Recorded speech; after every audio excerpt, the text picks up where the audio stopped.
Let's go back to basics here, if you don't mind, sir. What is the RNC?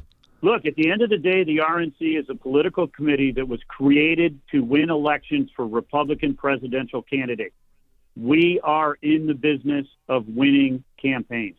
And everything that we do for the next 32 weeks is going to be focused on electing Donald Trump as president, flipping the Senate, and expanding our majority in the House. Okay. Why is this RNC different than the old RNC? You know, look, I just think right now it's a matter of focus. We have a presumptive nominee, which we did not have before I got here. You know, I am coming in, obviously, with the president's team. He is now our candidate. He's now our nominee, and that changes our operations here. We are merging our political shop, our communications shop, all of our teams with the president's campaign. And we are going to be making sure that we have one unified operation out around the country with that. I have long, good personal relationships with Richard Hudson and Steve Daines, who are running the Congressional Committee and the Senate Committee. And we're going to make sure that this operation is focused solely on winning elections this fall. How would you say things have streamlined in operations? And I don't just mean people being let go, which is something that happened, but just how is this a more smoothly operating machine than in the past? Well, it's much more because we have a presumptive nominee. You know, for the last 4 years, we've been operating without a president in the White House and without a nominee, which means that the party basically is left to its own devices to try and figure out how best to help Republicans around the country. But now we have Donald Trump as our presumptive nominee, and we are going to be unified with his operations. I brought Chris LaCivita in as my chief of staff here, and we've got a fantastic team that we're putting together. But from a political operations, from digital, from data, from communications, we are focused all day, every day for the next 32 weeks on winning this election. Okay, I think most people listening now would say the most important thing, we could talk all about policy and all this other, election integrity.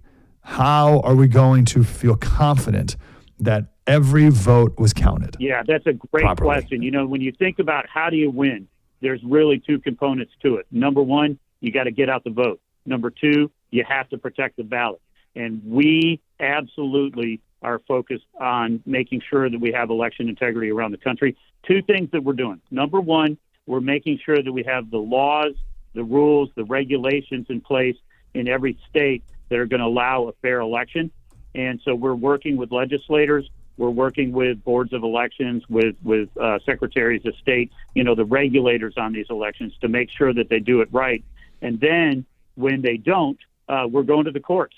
As the general counsel of the RNC for the past year, I put us in over 75 different lawsuits. We've added 5 different ones since I became chair. So we're now in 80 different lawsuits around the country, making sure that the rules of the road are going to ensure a fair election and that the states are going to follow them, right? We just got a huge win yesterday in Pennsylvania, which means that all of the absentee ballots have to be in and they have to be postmarked, which is a big deal. We're winning cases around the country right now. The second big thing that we have to do is you got to be in the room. I'm a big believer on election integrity that I would rather have a police car parked in front of a storefront window than call the cops after a rock gets thrown through it. So we want observers and attorneys in every room where votes are being cast, in every room where votes are being counted across the country. And that's a big logistical issue. We're talking about tens of thousands of volunteers, thousands of attorneys that we are right now in the field recruiting and training so that we can have them in place on Election Day.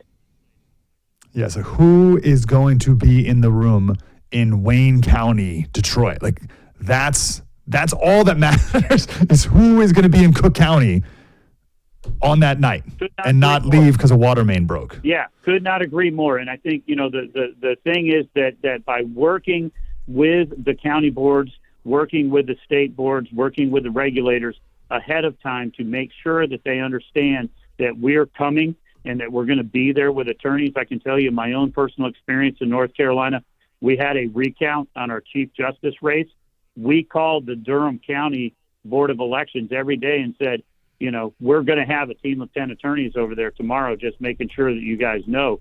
And we had no funny business whatsoever in a county that's always given us fits on election integrity. So, you've got to be in the room. It feels, and I'm just, please push back on this. The first few things you said felt defensive. In the sense, like playing defense, in like, we'll make sure the laws are in effect. It's like, well, we're like the election's coming up here, so I feel like the rules are the rules at this point, right? And we'll have lawyers after the fact. What's the offensive move? How do we stay in front of this? Yeah, so I think the whole objective for us on election integrity is to be proactive, to play offense, like you said. We are already hiring election integrity directors and election integrity councils in every battleground state to start putting these teams together, and we're going to be on the ground. Like I said, we've filed 80 lawsuits already in 24 different states to make sure that we've got good rules on the road and that we're going to have the states going to be following the rules that they have. We want this to be the biggest, most proactive election integrity campaign ever. Okay. Listen, you're talking to the Breitbart audience, right? So everyone listening now is going to vote, and everyone listening now is going to encourage their friends and family to vote. But I'm encouraging the Breitbart audience to get involved with the poll watching and stuff. Like, we need to be the people who are there on the front lines. How can someone help out in that regard? Yeah, that's great. So our state parties are going to be the ones who are the boots on the ground for this. So in North Carolina, for example, I created what we called our ballot protection team. And we had, a website that was dedicated to allowing people to go in and sign up. We are adding that feature to our GOP website right now. It's called protectthevote.com. And you go onto that website, you sign up. It allows you to click on the state where you live, and then we will plug you directly in with our efforts. And I got to say, this is a great thing, because what we need in every battleground state is 5,000 plus volunteers that are willing to go be observers. We need hundreds of attorneys. And look, this goes beyond the battleground states, right? We need this in every state all across the country, which is why we've set this up as a national program. And having people like you going out and pushing this is absolutely essential. I think the most important person in this election is the person in Cook County who says, no, you can't do that thing you're doing right now. That is Frontline's most important person to save the country. Voting's good, but we must do more than that. Talking to Michael Whatley, new head of the RNC. Give me some X's and O's, Mr. Whatley, if you don't mind, when it comes to getting out the vote. Some of these states still do have the mail-in ballots. Democrats are really good at this. They knock on it. They go to an apartment building, and here's 500 votes. Boom, boom, boom, right here. Knock on the doors. We can knock it out in a couple minutes. Republicans, more suburban, more rural. It's just more work. And so how are we getting people to actually go out and vote? And then also, how does that apply to mail-in ballots? Yeah, so a couple different things. Look, as you said, Republicans always have a propensity to vote on Election Day. We always have tended over the years to vote on Election Day. But as we're seeing right now, over half of the country, including Republicans, are going to vote before Election Day.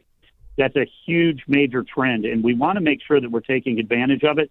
We do not want a single voter to go to the polls as an uninformed voter. So we have moved all of our communications, all of our conversations with our voters earlier in the election cycle, so that if they go to vote early, they're going to be informed voters. If they vote by mail, they're going to be informed voters. We have built a program called Bank Your Vote, and what we're trying to do with that is make sure that every voter knows here are the ways in your state that you can vote, where you can vote, when you can vote, how you can vote, right? So if somebody wants to vote by mail, here's how you do it. If somebody wants to go early, here's how you do it. If you're going to vote on Election Day, here's how you do it. We want to get a commitment from every voter that says, here's how I'm going to vote. And then we're going to follow up with people and make sure that we're driving them into it. Look, President Trump is the single greatest turnout machine ever. He is single-handedly capable of driving our turnout from 60 to 65 or 65 to 70 or even 75% in these swing battleground states and in the other states all around the country. So we know that people are going to be excited about this election, but we also want to make sure that people have an understanding of how they can vote, when they can vote, where they can vote, and we're going to get that information to them. And then we also are working very hard to make sure that we're getting into populations that don't typically vote Republican. You know, right now, blacks and Hispanics are coming to the Republican flag. They're leaving the Democrats every single day. And Donald Trump has done a great job of making sure that he is reaching out and communicating with all of those voters. You know, when you think about what drives somebody to vote, it really truly comes down to the kitchen table. It comes down to jobs in the economy. It comes down to education, security, safety. These are the issues that it doesn't matter if you're urban or suburban or rural. It doesn't matter if you're in the Northeast or you're in the Southwest. It doesn't matter, you know, whether you're a Republican, an independent, or a Democrat. These issues matter. Republican candidates are doing more for the American people than the Democrats are. The Democrats care more about Europe. They care more about the progressive left than they do about America. And so when we have informed voters this cycle, they're going to turn out and they're going to vote in record numbers.